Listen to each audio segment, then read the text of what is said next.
Bien-aimés dans le Seigneur, Shalom. C'est encore une joie de nous retrouver ce jour pour pouvoir échanger sur notre grand thème que nous avons commencé depuis plusieurs épisodes, recevoir Jésus-Christ comme Seigneur et Sauveur. Au tout dernier épisode, nous avons fait donc, après avoir expliqué pendant longtemps ce que cela signifiait, nous avons fait donc cette prière pour le recevoir comme Seigneur et Sauveur. Alors aujourd'hui, nous nous retrouvons pour un nouveau sous-thème, c'est-à-dire après l'avoir reçu, qu'est-ce qu'il faut faire? C'est quoi la suite? Déjà, il y a une chose que vous devez d'abord savoir. Il faudrait qu'on se mette d'accord sur une chose.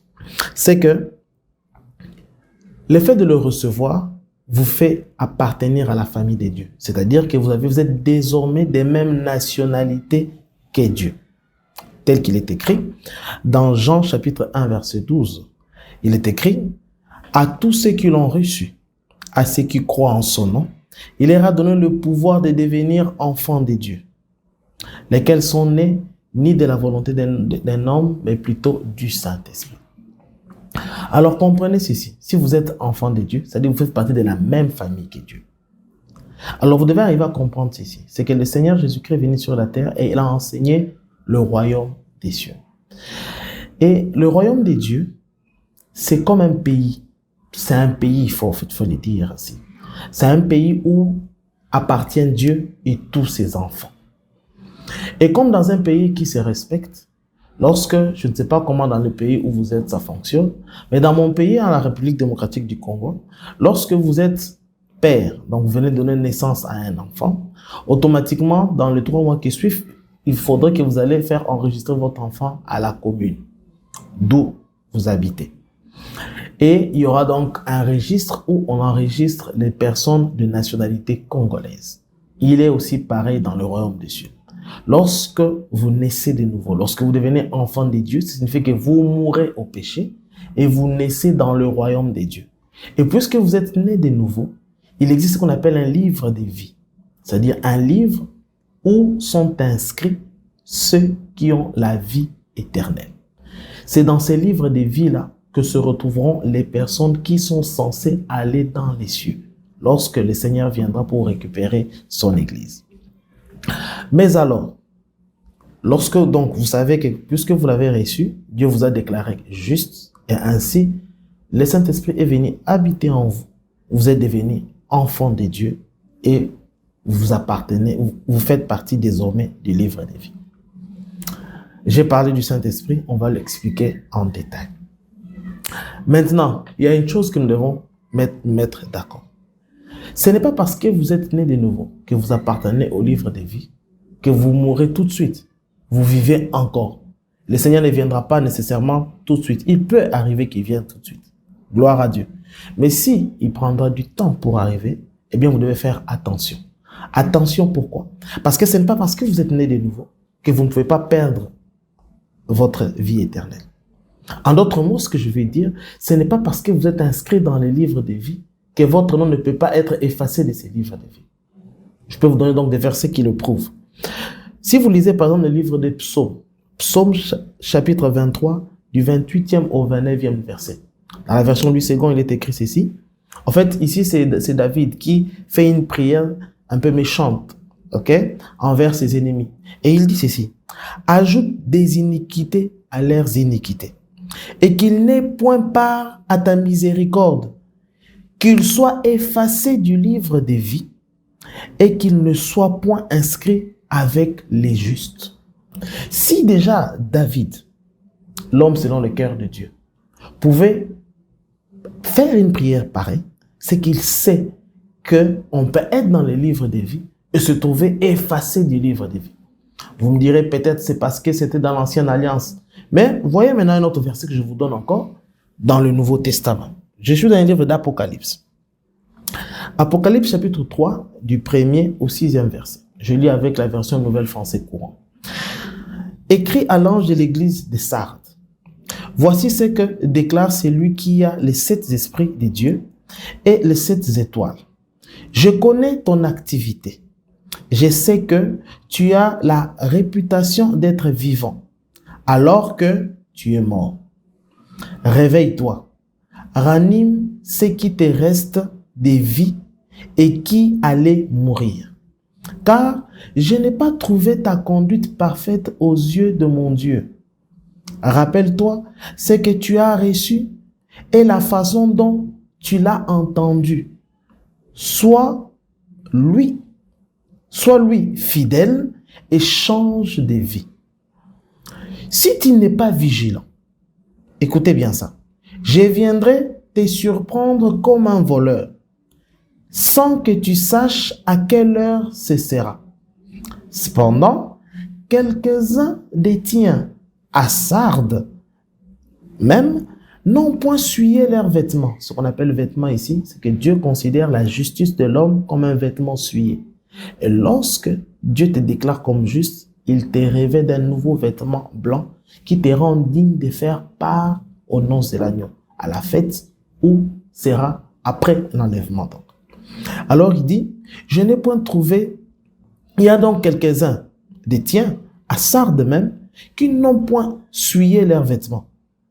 Ils m'accompagneront, vêtus de blanc, car ils en sont dignes. Les vainqueurs portera ainsi des vêtements blancs. Je n'effacerai pas son nom du livre de vie. Je reconnaîtrai devant mon Père et devant les anges qu'il est à moi, que chacun qui a des oreilles écoute bien ce que l'Esprit dit aux églises. Vous entendez ça? Donc, s'il dit qu'il n'effacera pas, c'est-à-dire que ceux qui ne répondent pas à ces critères trouveront leur nom effacé. Alors, vous me poserez peut-être la question de savoir, que faut-il faire pour ne pas trouver son nom effacé du livre de vie? J'aimerais que vous fassiez donc connaissance avec une personne. Je vous ai dit, souvenez-vous encore du thème, après l'avoir reçu. C'est quoi la suite? La suite, c'est que j'aimerais que vous fassiez connaissance avec une personne et que vous soyez intime. C'est votre intimité avec cette personne qui conservera votre vie chrétienne et qui vous permettra d'entrer dans l'appel que Dieu a fait pour vous. Qui est cette personne? Cette personne, c'est celui dont j'ai parlé tout au départ. J'ai parlé du Saint-Esprit. Qui est le Saint-Esprit? Le Saint-Esprit est une personne en Dieu. Je sais peut-être qu'il y a un peu de polémique là-dessus. Des gens d'autres religions pensent que nous qui sommes chrétiens avons 3 dieux. Non, nous n'avons pas 3 dieux. Nous avons qu'un seul Dieu, mais en 3 personnes. Père, Fils et Saint-Esprit. Moi, j'aime bien dire, ce qu'il faut d'ailleurs dire, c'est Père, la parole et le Saint-Esprit. Maintenant, tripartite comment? Comment je fais pour expliquer qu'il y a 3 personnes, mais en un seul Dieu? C'est ce que nous appelons en théologie la Trinité. Trinité, 3 en 1. En fait, regardez-vous vous-même. Si vous avez du mal à comprendre ça, regardez-vous vous-même. L'être humain est aussi un être tripartite. Lorsque Dieu est, à Genèse chapitre 1, lorsque Dieu veut créer l'homme, il dit, créons l'homme à notre image, selon notre ressemblance. L'image de Dieu, c'est son caractère, mais la ressemblance, c'est la manière dont il est. Donc, tel que Dieu est tripartite, nous aussi, il nous a créés aussi tripartite. Alors, regardez-vous vous-même, tel que vous êtes là. Vous savez que vous, en tant qu'être humain, vous êtes à la fois corps, âme et esprit. D'ailleurs, même la Bible l'éprouve. Je peux vous trouver les versets qui expliquent ça. Il dit ceci. Je suis dans, 1 Thessaloniciens, verset 5 à 23. Je lis avec la version Semeur. Il est écrit ceci. Que le Dieu de paix vous rende lui-même entièrement saint et qu'il vous garde parfaitement esprit, âme et corps pour que vous soyez irréprochables lors de la venue de notre Seigneur Jésus-Christ. Amen. Donc, il faudrait que, pour que vous soyez enlevés, que vous allez auprès du Seigneur, que votre corps, votre âme et votre esprit soient trouvés saints. Amen. Mais maintenant, si vous êtes tripartite, vous me direz, quand vous êtes assis sur votre chaise là où vous êtes, Est-ce qu'il y a 3 personnes? Est-ce que vous avez besoin de 3 chaises? Non. Il n'y a qu'une seule chaise. Mais dans cette seule chaise-là, il y a votre corps, votre âme et votre esprit. Votre corps, en fait, c'est la partie de vous qui permet d'être en contact avec le monde extérieur. Comme moi aujourd'hui. Ce que je vous dis, c'est ce que je pense. J'utilise mon corps pour être en mesure de vous faire connaître mes pensées qui sont au niveau de mon âme. Je communique par mon corps. Je touche les objets par mon corps. Je fais des gestes pour mieux expliquer ce que je pense par mon corps. Bref, je communique avec le monde extérieur par mon corps. Mais mon vrai moi, c'est mon âme. C'est là où j'ai des sentiments, j'ai des émotions, c'est là où je pense, c'est là où réside mon intelligence. C'est à partir de mon âme que je conçois toutes choses. La tablette qui existe ici, c'était une pensée qui était dans l'âme de quelqu'un. Une personne l'a pensée et est allée jusqu'à les réaliser. Des fois même, la chaise où je suis, la table, tout ce qui est ici, c'est d'abord une pensée d'une personne. Quelqu'un l'a pensé. Il a peut-être pris soi-même de les dessiner. Et puis après, il s'est servi de son corps pour les réaliser. Donc, comprenez donc ceci. Vous, tel que vous êtes là, être humain, vous avez un corps qui vous permet de communiquer avec le monde extérieur. Vous avez votre âme qui est votre vous, où vous concevez toutes choses. Vous réfléchissez. Vous avez des sentiments. Vous avez la joie, la colère, la tristesse. Mais aussi, il y a aussi votre esprit. Regardez bien. Quand vous voulez vous lancer dans quelque chose, votre âme prend un certain nombre d'éléments qui sont à sa portée et soumet ça à l'esprit, à votre esprit pour qu'il prenne la décision. C'est votre esprit qui décide de faire exactement telle chose. Et ainsi vous les réalisez. Par exemple, lorsqu'une personne est ivre, c'est son esprit qui devient biaisé. Parce que lorsque, par exemple, il a besoin de se soulager, son âme, son corps lui passe l'information pour dire que je veux me soulager. Son âme sait que pour se soulager, il faudrait faire telle action de son corps pour le faire. Mais, étant donné que son esprit est dans un état second, cela fait que son esprit n'est pas à mesure de lui faire comprendre que tu ne peux pas le faire à tel endroit parce qu'il y a des hommes. Il est mieux pour toi d'aller à un lieu X où c'est réservé, où il n'y a pas de gens pour le faire. Étant donné qu'il est dans un état second, il le fait là où il est. Amen.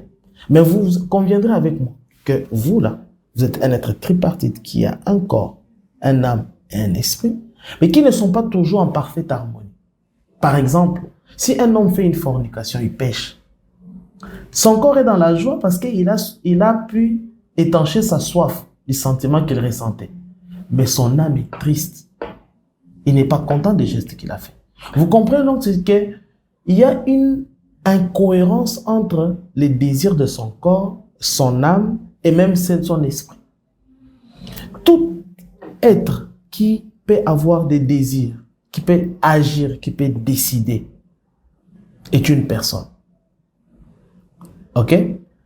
L'homme a 3 personnes en lui qui agissent indépendamment parce que, par exemple, vous là, votre cœur bat, ce n'est pas vous qui gérez le battement de votre cœur. Votre cœur bat sans que vous poussiez le contrôle. C'est qu'il bat parce qu'il répond à un ordre. Cet ordre-là ne vient pas de vous, ça vient de quelqu'un d'autre. Ça signifie que c'est quelque chose d'autonome qui agit sans votre consentement. Ça, c'est votre corps. Votre âme aussi est autonome, votre esprit aussi l'est de même. De la même manière que vous avez un corps, un âme et un esprit, sachez-le aussi, Dieu aussi est pareil. Votre esprit, ce qui est l'équivalent de votre corps pour Dieu, c'est le Saint-Esprit.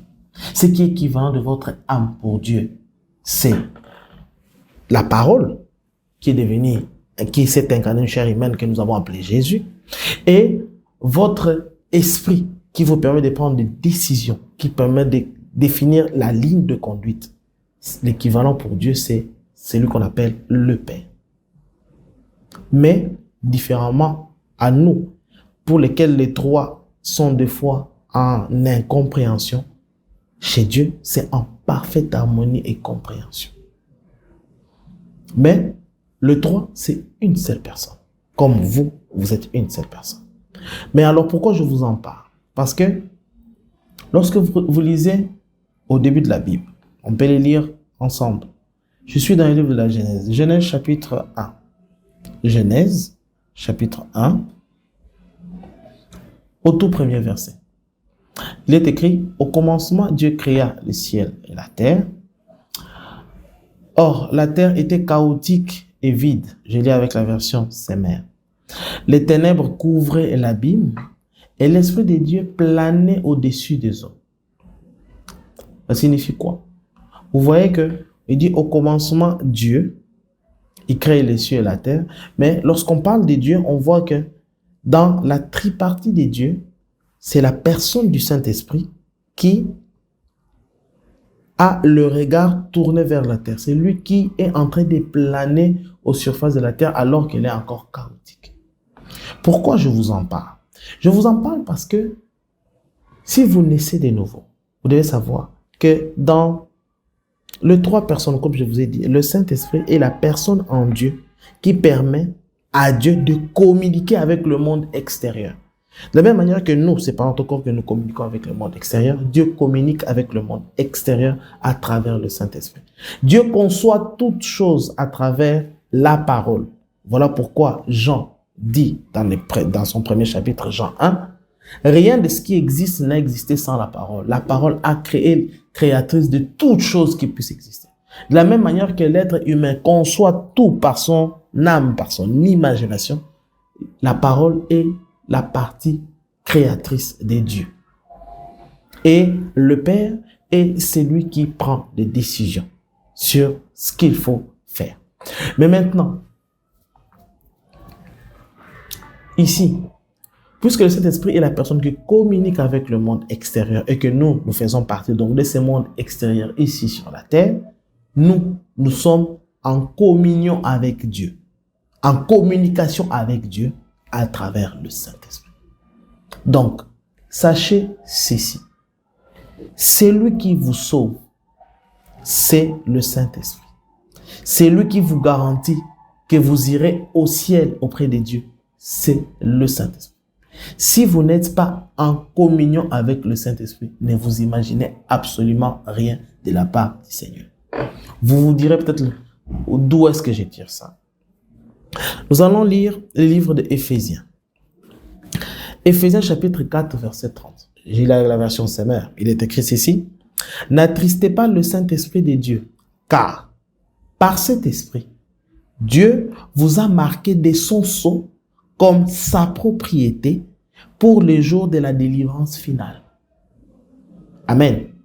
Vous voyez, je suis informaticien et dans mon métier d'informatique, il arrive de fois que certaines sociétés en achètent d'autres. Et dès le moment où ces sociétés achètent d'autres, la première chose qu'ils font, c'est attribuer les logos à cette société. Je donne un cas très simple. Skype, qui est un logiciel que nous utilisons deux fois pour faire de la communication, était un logiciel qui appartenait à une société Skype. Et puis, Microsoft l'a acheté. Dès le moment où il l'a acheté, il prend son logo, il le place dessus. Si aujourd'hui, Mercedes décide d'acheter une nouvelle ligne, une nouvelle marque de véhicules, la première chose qu'il ferait, s'il veut qu'on sache que c'est une Mercedes, il va enlever le logo et placer le logo des Mercedes pour que l'on sache que ça, c'est un véhicule Mercedes. Eh bien, c'est ce que Dieu aussi fait. Lorsque Dieu vous crée de nouveau, ce qu'il fait, en fait, c'est quoi? C'est qu'il prend le Saint-Esprit comme logo, il l'attache, c'est ce que dit ce verset. Il dit, c'est par cet esprit que Dieu vous a marqué de son sceau, comme sa propriété pour la délivrance finale. Il prend donc le Saint-Esprit, il marque en votre esprit comme son sceau parce que l'homme communique avec Dieu par son esprit. Et lorsque naître de nouveau, en fait, c'est quoi? C'est que votre esprit est mort, le Saint-Esprit vient fusionner avec votre esprit Et ainsi, votre esprit revit. OK? Et puisqu'il revit, il est maintenant en communication avec Dieu via le Saint-Esprit. Quelqu'un dit Amen. Ah ben, si tu es là, il faut donner un bon Amen.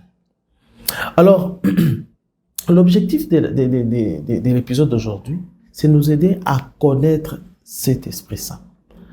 Si on ne le connaît pas très bien, eh bien, c'est impossible d'imaginer quoi que ce soit dans la suite dans votre vie chrétienne. Le Saint-Esprit est le point de départ et la finalité de toute chose dans la vie chrétienne. Le Saint-Esprit, si vous ne le connaissez pas, non seulement vous n'allez pas aller au ciel, mais vous ne saurez pas vivre bien votre vie chrétienne. Vous d'abord, vous ne pourrez même pas changer de comportement.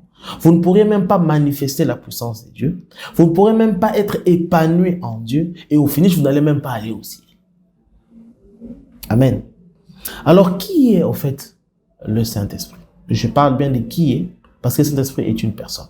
Je sais que il y a beaucoup de vents religieux qui créent des confusions là-dessus. Il y a ceux qui pensent que le Saint-Esprit est une personne, d'autres qui pensent que le Saint-Esprit est une puissance, et ça crée ainsi de la polémique. D'autres disent que c'est nous qui avons la vérité, le Saint-Esprit est une personne. D'autres disent que non, c'est vous qui ne comprenez pas, le Saint-Esprit est une puissance. Eh bien, je vais peut-être choquer certains. Personne d'entre les deux ont tort. Le Saint-Esprit est une personne, le Saint-Esprit, c'est aussi une puissance. Alors dans la Bible, lorsqu'on parle, quand vous voyez le mot Saint-Esprit, en fait, le Saint-Esprit, d'abord, c'est une personne. Mais selon le contexte de certains versets bibliques, des fois quand on énumère le mot Saint-Esprit, on ne fait pas allusion à une personne Saint-Esprit, mais on fait allusion à une puissance Saint-Esprit. Ça devient compliqué. Hein? Ah ben, on va faire une petite démonstration pour qu'on va comprendre. Je vous donne deux versets. Un verset où on parle de Saint-Esprit, personne, et un verset où on parle de Saint-Esprit, puissance. Je suis dans Actes chapitre 1, verset 8. Je lis avec la version Louis II. Écoutez. C'est Jésus-Christ qui est ressuscité. Le contexte, j'explique donc la topo. Jésus-Christ est ressuscité. Il apparaît aux disciples. Il est en train de vouloir partir. Il passe les derniers moments avec eux avant de s'en aller. Et il leur fait une promesse. Écoutez ce qu'il leur dit. Il dit, mais vous recevrez une puissance. Je suis dans Actes chapitre 1, verset 8. Mais vous recevrez une puissance.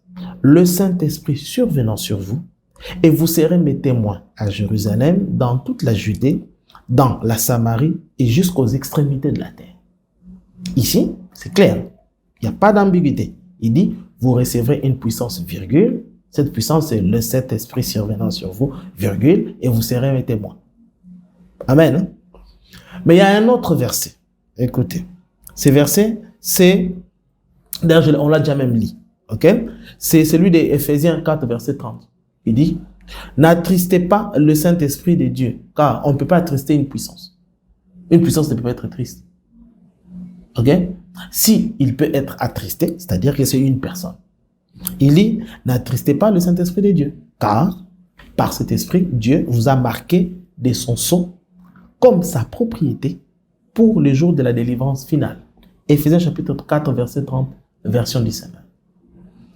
Ça devient un peu ambigu. Finalement, il est qui? Il est une personne ou il est cet esprit? Eh bien, je vous dis, il est les deux. Maintenant, comment expliquer ça? Je vous explique ça très simplement. Ici, là, pendant que je suis en train de vous parler, je suis dans notre studio de Métanoïa TV. Et ce qui vous permet de bien me voir, c'est parce qu'il y a des projecteurs qui frappent sur moi. Ces projecteurs qui frappent sur moi ont été réglés à une certaine puissance. Même chez vous où vous êtes, si vous êtes déjà la nuit, vous avez sûrement allumé des ampoules. Alors les ampoules qui sont chez vous, il y en a de plusieurs puissances. Il y a celui de 11 watts, il y a celui de 50 watts, il y a celui de 100 watts, ainsi de suite. 50, 60, 100 watts, c'est quoi? C'est le watt, c'est l'unité de puissance de l'électricité. Ok? Quand je dis que celui-ci est 11 watts, c'est-à-dire qu'il est moins puissant que celui de 50 watts. Et moins puissant que celui de 100 watts. Ainsi de suite. Mais watt là, c'est quoi? D'où vient watt? Watt, c'est l'unité de puissance Pourquoi on appelle ça Watt? Parce que c'est lui qui a inventé la puissance appelée Watt. Tout simplement. Alors, lorsque vous avez votre dictionnaire, vous connaissez bien que le dictionnaire est composé de deux parties, un peu comme la Bible. Une partie où il y a le nom commun et une partie où il y a le nom propre. Si vous consultez votre dictionnaire dans la partie où il y a le nom commun, vous verrez Watt. Et quand vous irez dans la partie où il y a le nom propre, vous verrez encore Watt, avec exactement le même orthographe, mais pas avec le même sens.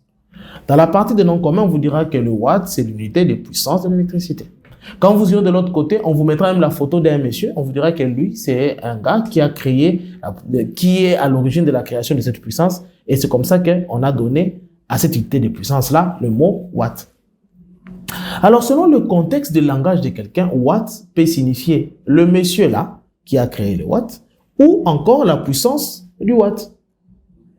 Tout dépend du contexte de la phrase. Amen. Hein?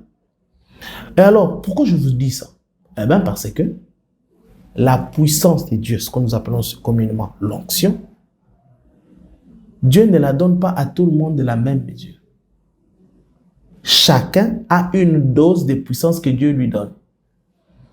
Donc, c'est-à-dire que, puisque la puissance de Dieu est quantifiable et que tout le monde n'a pas la même quantité, malheureusement, il n'existe pas d'unité de puissance de l'onction. Donc, on ne connaît pas, il n'existe pas une unité de puissance exacte de l'onction. OK? Mais par contre, dans la Bible, Dieu utilise certains noms des personnes pour vous aider à donner à l'homme une idée de la dose de puissance qu'il va pouvoir lui attribuer. Je donne un exemple très simple. Dans la Bible, on nous parle d'un homme qui s'appelle Élie. Élie, c'est une personne qui a marché avec la puissance de Dieu et qui a fait des choses extraordinaires. Durant la période où le peuple d'Israël était un peu, il ballottait un peu de deux côtés, il ne savait pas s'il devait suivre Baal ou suivre Jésus. OK? Après lui, une personne est venue les succéder. Il s'appelait Élisée. Lorsque Élie pose la question à Élisée, qui était l'un des fils successeurs de lui en tant que prophète, il lui dit, qu'est-ce que tu veux que je fasse pour toi? Parce que moi, je vais partir auprès du Seigneur. Élisée lui dit, j'ai besoin que d'une seule chose, avoir la double portion de ton onction. Amen. Donc, ça signifie que la dose d'onction que Dieu avait donnée à Élie, Élisée a marché avec la double portion de cette quantité de puissance divine. Amen. Alors, dans la Bible de foi, Dieu, pour parler à une personne, il lui fait comprendre qu'il lui donnera une dose d'onction en faisant référence à un individu. Je donne un cas simple. Je suis dans le livre de Malachie. C'est le dernier livre de l'Ancien Testament. Malachie, le tout dernier chapitre, Malachie. Alors, ça dépend de quelle version de la Bible que vous avez. Si vous êtes dans la version Louis II, ça va jusqu'au chapitre 4. Mais moi qui utilise donc Semeur, c'est juste au chapitre 3. Eh ben, ce qui fait ça, c'est parce que c'est les deux chapitres, en fait, c'est la suite de la pensée. Alors, certaines personnes en ont fait 2 chapitres, d'autres ont gardé la même pensée qui continuait. Alors, quand je suis à Malachie, chapitre 3, donc pour ma version, moi, chez vous, sur moi, c'est chapitre 4. Moi qui utilise Semeur, c'est dans chapitre 3, verset 23. Il est écrit ici. Voici, je vous envoie Élie, le prophète, avant que le jour de l'Éternel arrive. Ce jour grand et terrible. Il fera revenir le cœur des pères vers les fils et celui des fils vers les pères, des pères que je vienne vous frapper le pays et le vouer par destruction. C'est vrai qu'il y a, je ne vais pas entrer dans cette polémique-là, il y a d'autres religions qui ont attribué ça à un prophète disant que c'est de lui dont il s'agit. Non, ce n'est pas de lui dont il s'agit. La force de la Bible, c'est qu'elle s'explique elle-même. Lorsque le jour, d'abord, il faut qu'on précise d'abord le contexte. Le grand jour, le jour où le Seigneur viendra, on parle pas de la fin du monde, mais on parle du jour où Jésus viendra. Ok? On parle du jour où Jésus-Christ viendra. Et la preuve en est que Jésus-Christ lui-même l'a dit, parce que nous sommes dans la parole, donc on doit nous conformer à la parole. Lorsque je lis le livre de Matthieu, Matthieu chapitre 17. Matthieu chapitre 17, au 12e verset. Ok. Voilà, avant d'arriver au 12e verset, je monte au 10e. En fait, la topo ici, c'est quoi? Jésus-Christ monte avec 3 des disciples dans une haute montagne, et puis là, il subit une transfiguration. Il brille comme ses habits deviennent blancs comme la neige. Et ils sont impressionnés, et puis après, des gars débarquent là, dont Moïse et Élie. Et puis après, Pierre se met à dire, est-ce qu'on peut pas rester ici, passer notre temps ici? Et puis, ce qui était un blasphème, parce qu'ils les met tous au même pied d'égalité, disant qu'il va faire une tente pour le 3. Ainsi, les autres, voyant ce blasphème-là, ils disparaissent, et une voix retentit du ciel pour dire, hey, faut pas les mettre ensemble. Celui-ci est mon fils unique, il faut écouter celui-ci. Ok? Parlant de Jésus. En fait, pourquoi il le dit? Parce que le dé représentait la loi et les prophètes, qui est en fait l'image de l'Ancien Testament. Ok? Il leur fait comprendre qu'il ne dit pas jeter tout ça, non. Il dit, le deux là, se résume en celui-ci. Ok? Donc, ce qu'il vous dit là, écoutez. Alors maintenant, après ça, ils sont bouleversés en rentrant. Jésus-Christ dit, est-ce que vous avez vu, ne dites à personne, jusqu'à ce que je vais revenir. Donc, après sa résurrection. Alors, pendant qu'ils partent, chemin faisant, pendant ils sont en train de rentrer vers les autres disciples, ils sont quand même troublés.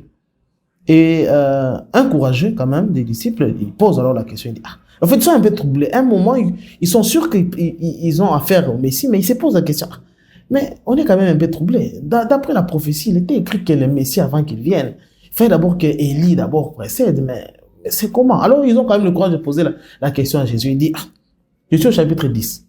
Matthieu 17, verset 10. Les disciples lui demandèrent alors, pourquoi donc les spécialistes de la loi disent-ils qu'Élie doit venir d'abord? Jésus-Christ leur répond, effectivement, Élie doit venir remettre toutes choses en ordre. Il fait allusion au verset que j'ai lu dans Malachie. Or, je vous le déclare, Élie est déjà venu. Ok? C'est Jésus qui parle. Mais ils ne l'ont pas reconnu. Au contraire, ils l'ont traité comme ils l'ont voulu. Et c'est le même traitement que va subir de leur part les fils de l'homme, parlant de lui. Les disciples comprirent alors qu'il parlait de Jean-Baptiste. Parce que c'était celui qui a annoncé la venue de Jésus. Et il y a encore d'autres versets qui expliquent ça encore très bien. Il y a un verset carrément où Jésus-Christ dit, écoutez, les Élie dont on parle, c'est effectivement Jean-Baptiste. Il est dit vraiment nominement. Ok? Alors, maintenant, c'est pas ça notre but d'aujourd'hui, mais c'était juste une parenthèse. En fait, ce que j'étais en train donc d'expliquer, c'était que on parlait donc du Saint-Esprit qui est une personne et qui est en même temps une puissance. Ok? Alors, comme Watt, c'est lui donc qui a inventé donc la puissance. Quand on parle de lui des fois, on parle de Watt en tant que personne et Watt en tant qu'esprit. Et bien le Saint-Esprit aussi est pareil. Mais pourquoi je vous parlais de l'histoire de Malachie? Parce que, au fait, ce qui prouve même cela, lorsque Zacharie, le papa de Jean-Baptiste, était en train de faire son salut, lorsqu'il apprend la prophétie que il aura un fils, parce qu'il était déjà avancé en âge, c'est dans Luc chapitre 1. Luc chapitre 1, au verset 17. Ok? L'ange Gabriel dit à Zacharie, le papa de Jean-Baptiste, ceci, parlant de son fils qui naîtra. Il dit, il accomplira sa mission sous les regards de Dieu, avec l'esprit et la puissance qui résidaient en Élie. Amen. Ce n'est pas comme ce que d'autres personnes pensent que le livre de Malachie dit, d'autres qui sont dans les récits de la réincarnation mentent, faisant croire que la réincarnation est biblique et qu'Élie, n'étant pas mort mais qu'il était enlevé, il est revenu sous forme de Jean-Baptiste et il a été décapité pour qu'il puisse purger sa peine. Ça, c'est un mensonge. Jean-Baptiste n'est pas Élie. Ok? Jean-Baptiste, c'est plutôt un autre prophète qui, lui, a marché avec la dose des puissances divines qui ressemblait, qui était équivalent à celui d'Élie pour accomplir sa mission. C'est ce que l'ange Gabriel dit au papa de Zacharie. Il lui dit, j'ai lu la version Semeur, Luc chapitre 1 verset 17, il accomplira sa mission sous les regards de Dieu avec l'esprit et la puissance qui résidaient en Élie. Donc l'esprit et la puissance qui résidaient en Élie venaient de Dieu, donc Dieu va lui donner une dose de puissance équivalente à celui d'Élie. Quelqu'un dit Amen. Ok? Alors, donc, vous comprenez que il y a eu des gens comme Élie qui avaient leur dose, au même titre que Jean-Baptiste qui avait aussi cette dose-là. Il y avait des gens comme Moïse qui avait aussi sa dose de puissance. Et puis, à un moment, il a fallu avoir des collaborateurs. Dieu a dit qu'il prendrait une partie de son esprit qu'il va répandre à ses collaborateurs. Donc, vous comprenez ça. Et il y a aussi des gens comme Élisée qui ont eu la dose doublée de celui qu'avait Élie et Jean-Baptiste. Donc, la puissance de Dieu est quantifiable. Ok? Quand il dit, je vous enverrai Élie, les prophètes dans le livre de Zacharie, il ne parle pas d'Élie, personne. Il parle d'Élie, unité des mesures de la puissance que aura le prophète qui viendra. Quelqu'un dit Amen. Pourquoi je vous en parle? Parce que c'est là où on va chuter. Je vous en parle parce que, puisqu'il y a eu deux personnes qui ont une dose comme Élie, qui ont la double comme Élisée, la Bible dit que Dieu, en lui, il y avait la plénitude des dieux. Ok? Donc, lui, le Saint-Esprit n'a pas pris une partie pour donner, afin qu'il accomplisse sa mission. Le Saint-Esprit, la Bible dit que le jour où il s'est fait baptiser, le Saint-Esprit est descendu en entièreté comme une colombe. Le Saint-Esprit est venu entrer, habiter en lui et agir en lui. C'est pour ça que la Bible dit qu'en lui, il y avait la plénitude des dieux. Donc, lui, si on peut quantifier, sa dose, c'est pas Élie. Sa dose, c'est pas Élisée qui est le double d'Élie. Mais sa dose, c'est le Saint-Esprit en entièreté. Quelqu'un dit Amen. Maintenant, écoutez maintenant ce qui est maintenant impressionnant avec la nouvelle création. La Bible dit ceci. C'est Jésus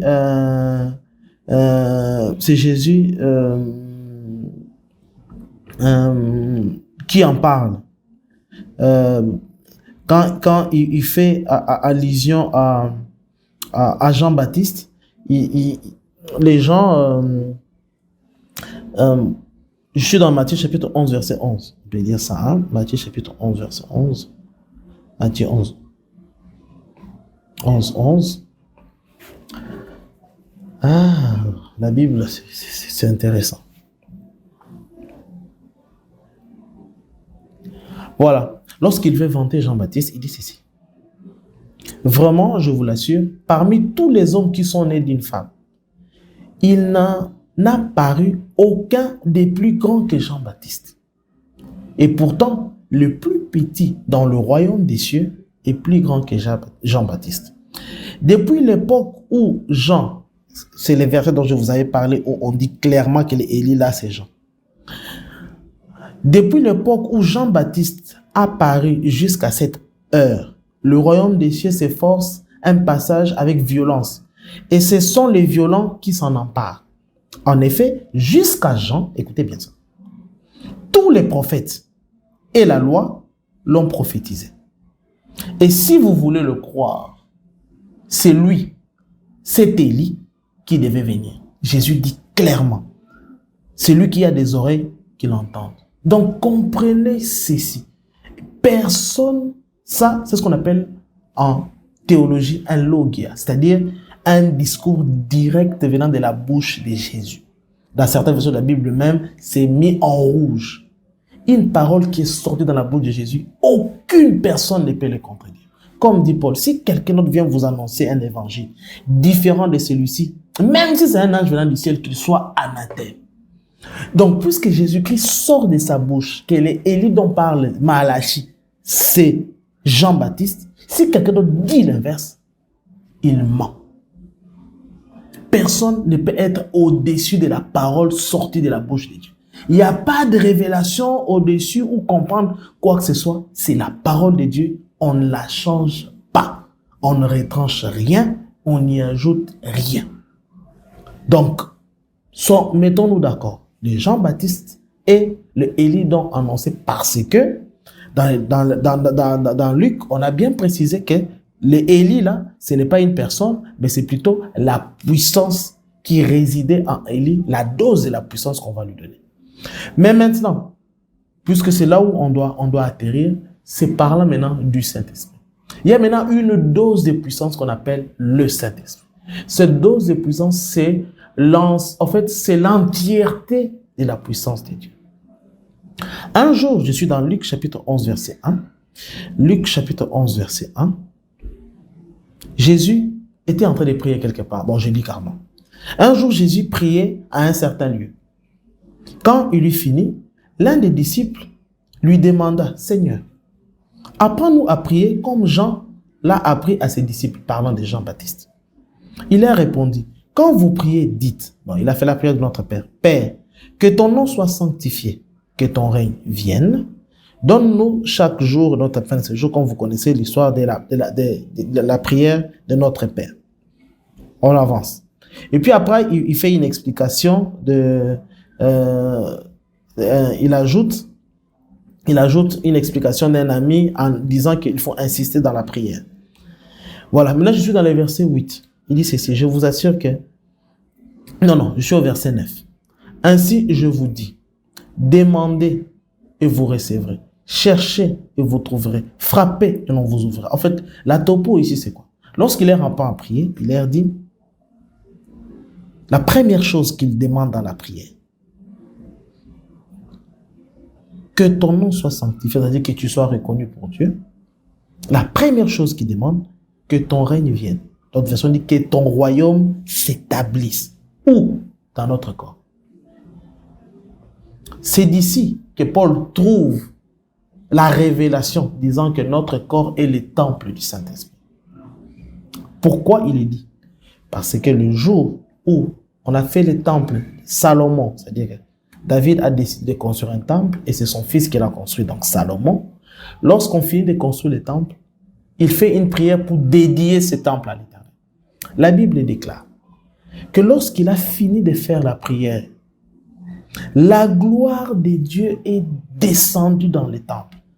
Elle était d'une puissance tellement grande que les sacrificateurs n'ont pas pu résister. Ils sont sortis parce que la gloire, ils ne pouvaient pas supporter cette gloire. Mais cette gloire, ce n'était pas la plénitude. Ce n'était pas le Saint-Esprit. C'était une partie que le Saint-Esprit a donnée. Ce n'est pas le Saint-Esprit en entièreté qui est venu. Mais Jésus-Christ, lorsque les disciples lui demandent de leur apprendre à prier, Jésus-Christ leur dit, lorsque vous priez, demandez que le royaume descende en nous, en vous. Oh, donc tu veux que le Saint-Esprit en entièreté vienne entrer en nous. Oh, il regarde, il dit, mais qu'est-ce qu'il est en train de raconter là?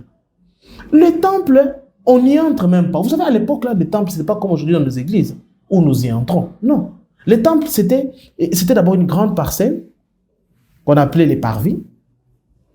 Et les gros bâtiments, il y avait que quelques personnes qui entraient. Ceux qui étaient de la descendance des Lévites, les Lévitiques. Et même là, tout le monde n'entre pas dans toutes les pièces. Dans le lieu saint, il y avait que les sacrificateurs qui étaient descendants de Aaron.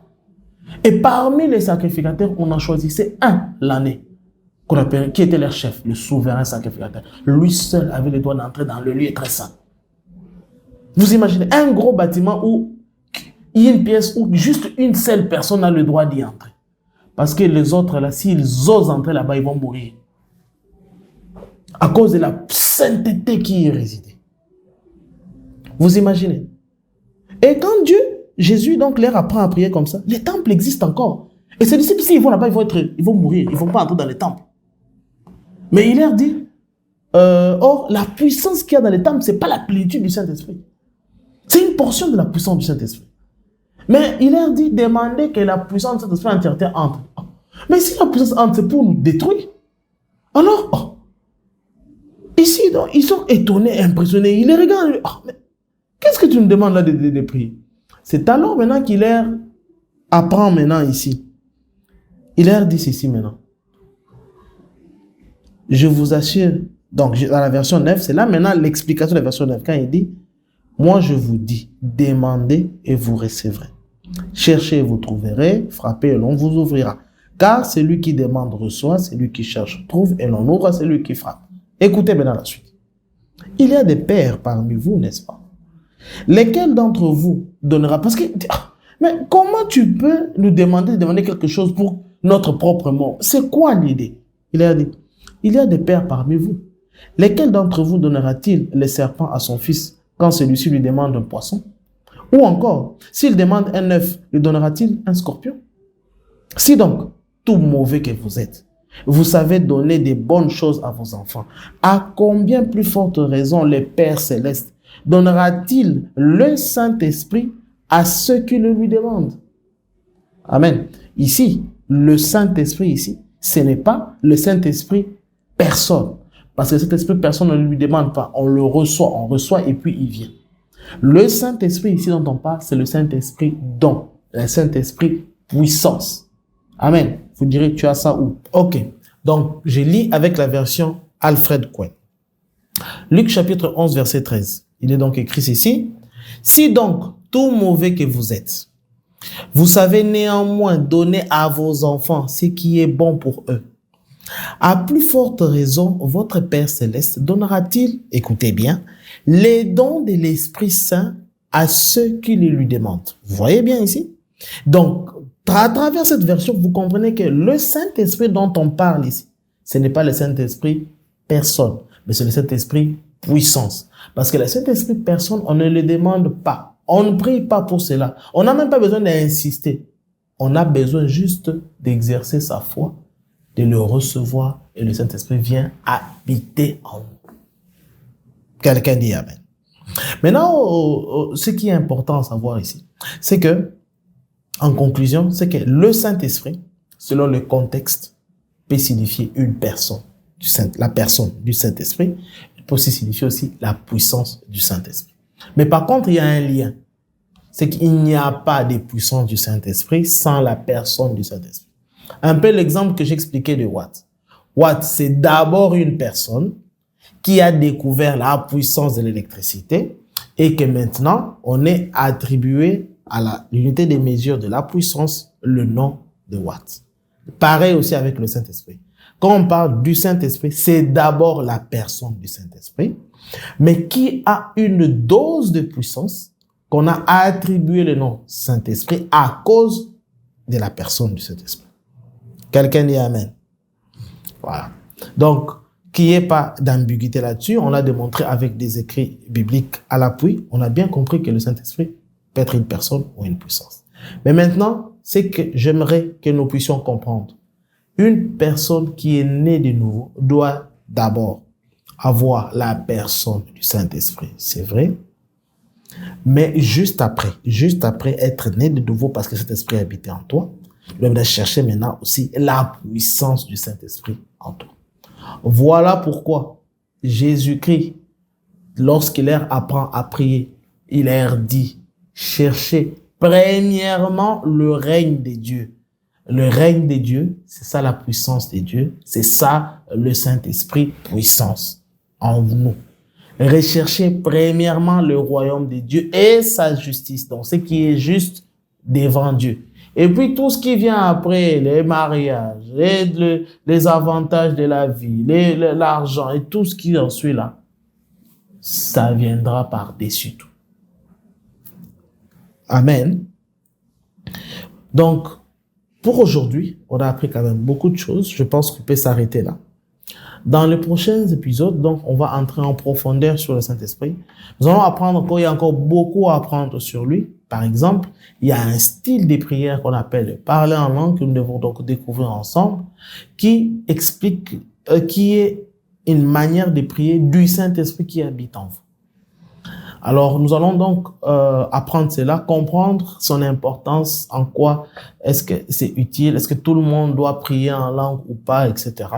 Pour que vous sachiez l'importance et la valeur de cette prière. Quant à ce numéro, je pense qu'on peut s'arrêter là. Nous allons donc faire une prière pour pouvoir sceller les messages d'aujourd'hui. Comme dit la parole de Dieu, lorsque vous recevez l'enseignement du royaume, le diable vient pour pouvoir vous arracher ça, afin que vous ne puissiez pas les manifester. Donc, Père très saint, nous te demandons de bénir ces moments que nous avons passés ensemble, que ce soit des moments inoubliables. Que Seigneur, chaque mot, chaque chose apprise pendant que nous étions dans ta présence puisse rester ruminée en nous. Que nous puissions, Seigneur, nous rappeler de toutes ces paroles, que nous puissions les pratiquer, que ta vie puisse encore prendre du volume dans nos cœurs. Au nom de Jésus, nous nous confions ce moment entre tes saintes mains. Que Père très saint, tu nous aides, ô Dieu, à pouvoir garder ces paroles et que l'ennemi n'arrache aucun mot de ce que nous avons appris. Merci Seigneur pour les prochains épisodes et aide-nous, ô Dieu, à pouvoir assimiler ta parole. C'est au nom de Jésus-Christ que nous avons ainsi prié. Amen. Je suis donc heureux de ce que nous avons appris ensemble avec vous. Quant à moi, je vous donne donc rendez-vous au prochain numéro, la semaine prochaine, et je peux que vous souhaiter une bonne détente de là où vous êtes. Que Dieu vous bénisse.